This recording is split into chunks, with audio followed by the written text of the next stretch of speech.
that natural theology is possible for human beings. And Thomas Aquinas is an example of someone who developed this natural knowledge of God to an extremely high degree. What he did was take the general argument from the order of nature and think it through along much more specific lines.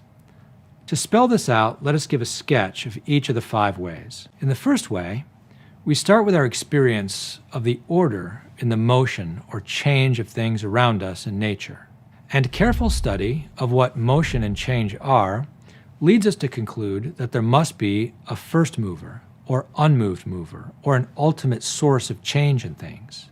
At first glance, the idea of a prime mover come across as incredibly convincing. Imagine yourself playing a game of dominoes, and the prime mover is the one that knocked the dominoes over for the dominoes to have a spiral effect towards the end. Art is created by artists, buildings are created by builders, and so on and so forth.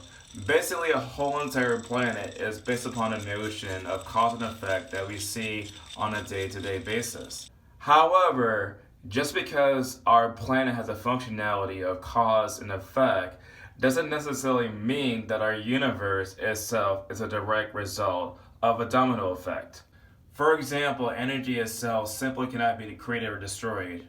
There's also the case of quantum mechanics because basically according to what we see so far, there are vertical particles that can pop in and out of existence and they don't necessarily require a cause either. It can be entirely possible that the universe itself simply always existed in one way or another without a cause or effect. To compare cause and effect to the universe to Earth is a fallacy of composition because the rules of the universe may not be the exact same rules like on Earth.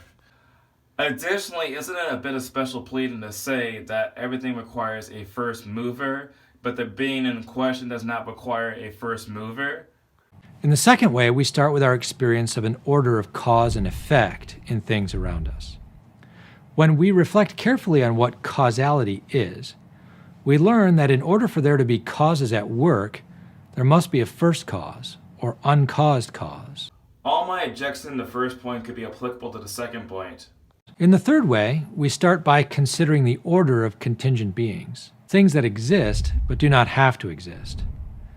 When we reflect on things that exist but do not have to exist, we naturally ask, why do they exist?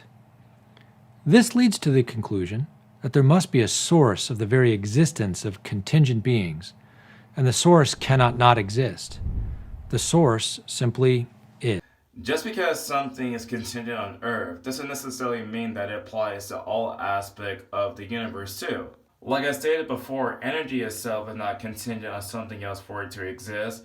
Energy just simply always existed. We simply cannot compare and contrast what goes on here to the universe. In the fourth way, we look at how things around us exist in grades of perfection, and the grades of perfection lead to the conclusion that there must be a perfect being, the source of being in everything else.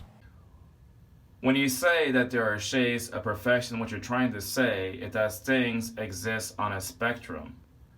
For example, we have plenty of people throughout history that were once the fastest runner for humans. However, there might be animals that might be faster than even us. Also, let's take for the example of chairs. There exists a spectrum of low quality chairs in comparison to high quality chairs.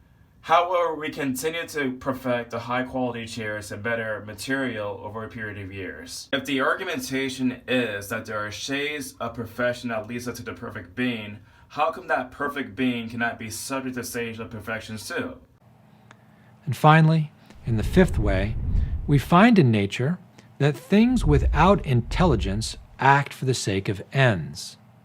Honeybees work to produce honey even though they do not have intelligence, properly speaking. When it comes to the case of intelligence, there are different levels for animals and for humans. Humans have the ability of creating technology and constructing buildings and roads, among many other factors. For the case of bees, they also display intelligence as well when it comes to that matter. For example, bees have the intelligence to basically gather information about flowers. They know about their locations, their smells, and their colors. So although bees don't have the exact same intelligence like humans, they still possess intelligence.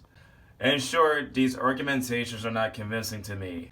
The main takeaway that I want you guys to have from this video is to basically know that it's actually okay to say we have no idea about something. I don't know about the origin of the universe, so I'm not going to make a positive claim about it. I'm also not going to have a belief system based upon things I cannot demonstrate. If I cannot demonstrate something, it's not objective. It's basically a hypothesis and nothing else.